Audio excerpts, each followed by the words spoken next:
bonjour à tous et bienvenue pour ce nouveau Flash Auto. J'espère que vous allez bien et que vous avez passé une bonne semaine. C'est parti pour les 5 actualités qui ont régi cette semaine.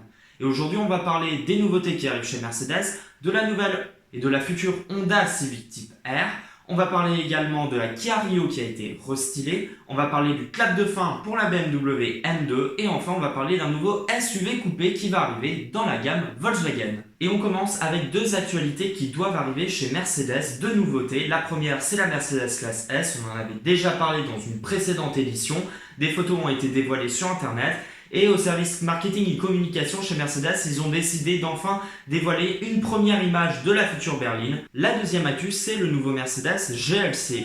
Le nouveau SUV a été surpris par nos confrères de chez Carscoop. On peut le voir sur les images, il semble un petit peu plus long avec une proue un petit peu plus incisive.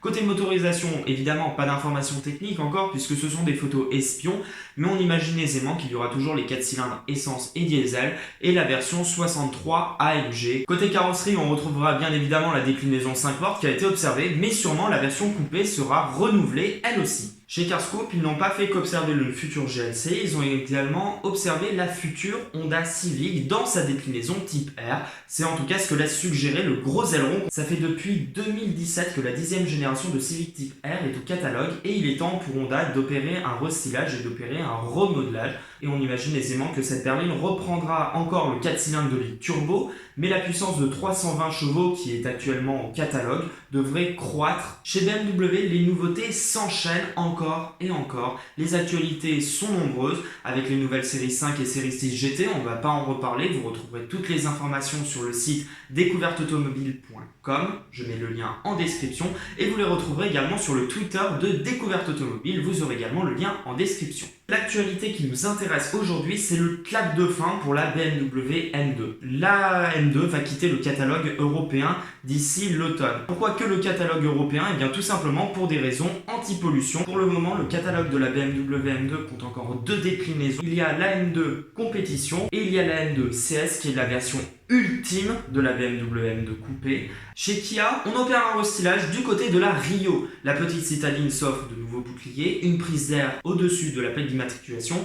Toute la gamme est disponible maintenant avec les phares à LED. Côté technologie, la nouvelle Rio dispose d'un écran tactile 8 pouces totalement inédit et également de nouvelles aides à la conduite. Au chapitre de ces aides, on retrouve le freinage automatique d'urgence, les détecteurs d'angle mort, mais également l'alerte de franchissement de ligne, le système de perte de vigilance du conducteur et également en option le régulateur de vitesse adaptatif associé au maintien automatique dans la voie. Enfin, on termine par un SUV. Vous savez, les SUV pullulent sur nos routes, dans les catalogues des constructeurs, c'est une vraie folie et surtout chez Volkswagen qui a déjà le T-Roc, le T-Cross, le Tiguan, le Touareg et évidemment la déclinaison Allspace 7 places du Tiguan et la déclinaison cabriolet du T-Roc. Bref, vous l'aurez compris, le catalogue Volkswagen pullule de SUV, il y en a partout, il y en a pour tous les goûts, pour toutes les bourses et de toute taille. Et bien Volkswagen s'est dit que ce serait astucieux d'en rajouter un, il y a encore un nouveau SUV qui doit arriver. Ce SUV s'appellera Nivus, il a été dévoilé au Brésil,